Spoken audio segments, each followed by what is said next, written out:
you, sir. Thank you, Christian, Rodney. I appreciate you all. What's this?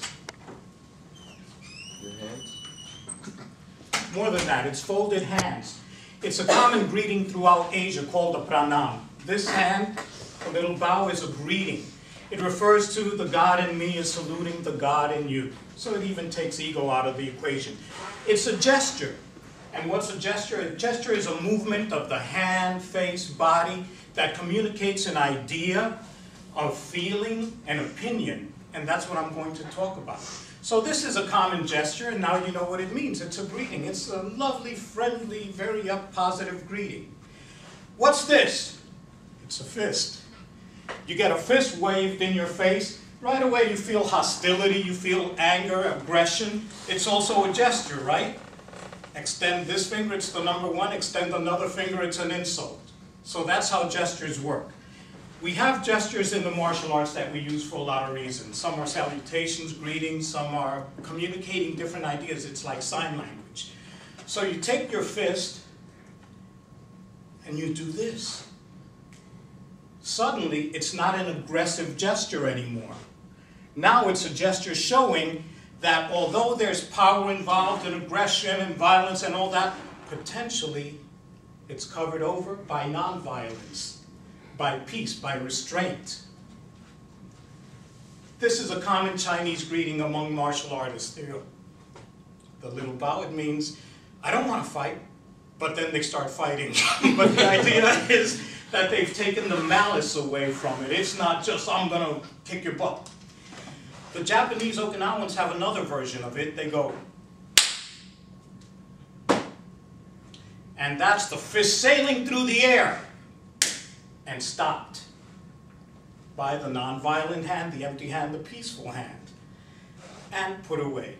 And then they start fighting. So that's how gestures work. Christian already mentioned I teach martial arts, and we use a lot of different types of gestures. Some are to communicate a truth, some are to lie, and that's where I'm going to take you.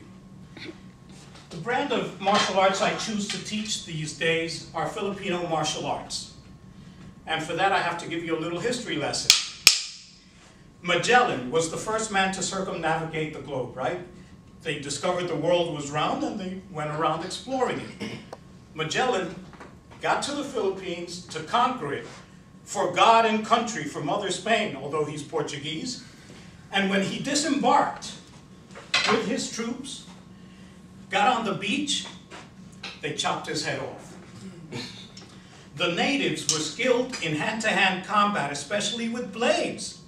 I mean, they were a tribal society for hundreds of years. Tribal, agrarian, hunter-gatherer. You have blades with you all the time. You're chopping stuff. You're hunting. So when the Spanish got off,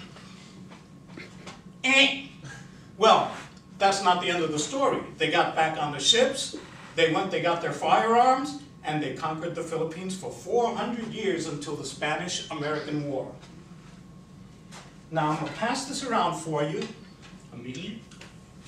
And I want you to see, this is similar to a machete, a ginunting, and a stick is about the same size, weight, shape, and all that. Chop anybody's head off. Well, don't chop anybody's head off.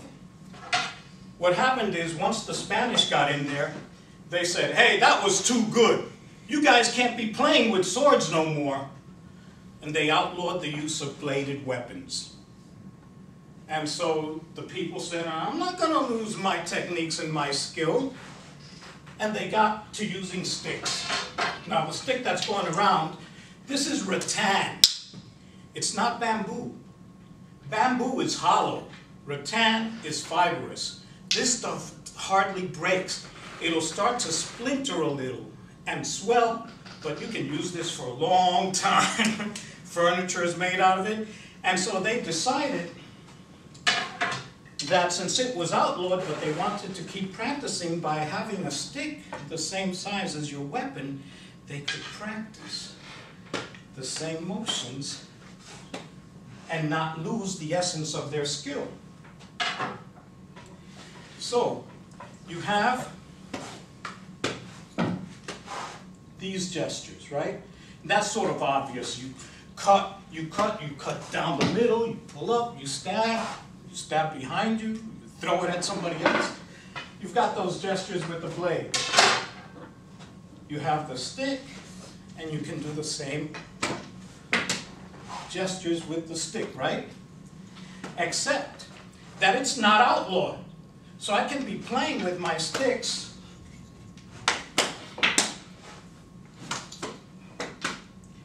and the Spanish come around and say, "Hey, what are you doing?"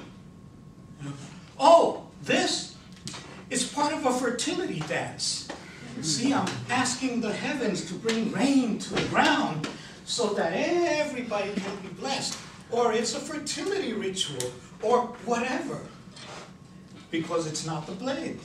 So they're deceiving with their gestures. And they're going, "Oh, see?" And then you add another dimension, a smiley face, and you feminize it.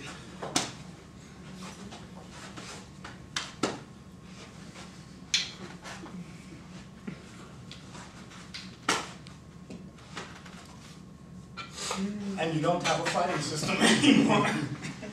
So that's how they use gesture to deceive. But they also train with knives. And this is a replica of a small knife called a karambit. It's a gardening tool. You cut your weeds, you trim with it, and people carry it almost everywhere. However, when you stab with it, it penetrates and it cuts from the inside out. Ooh, it's a great weapon. And so they would practice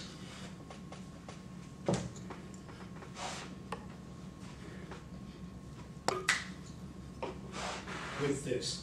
However, you can't be playing with knives unless you're cooking, right?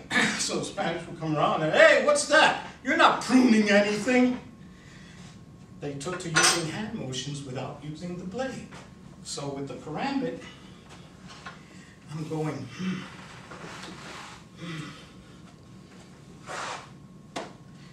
without the blade,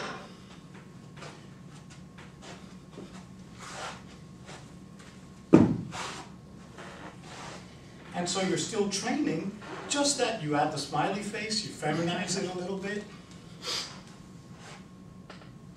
and no one knows what you're doing. I'll give you a quick demo of how it looks with the sword, with the stick and the knife. So with the sword, when they're training and playing,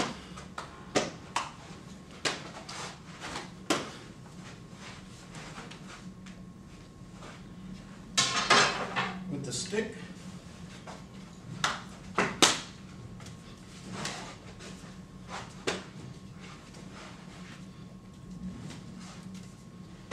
with the blade,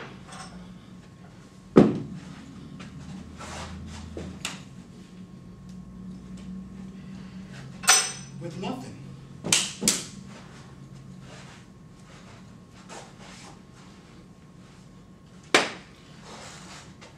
Thank you.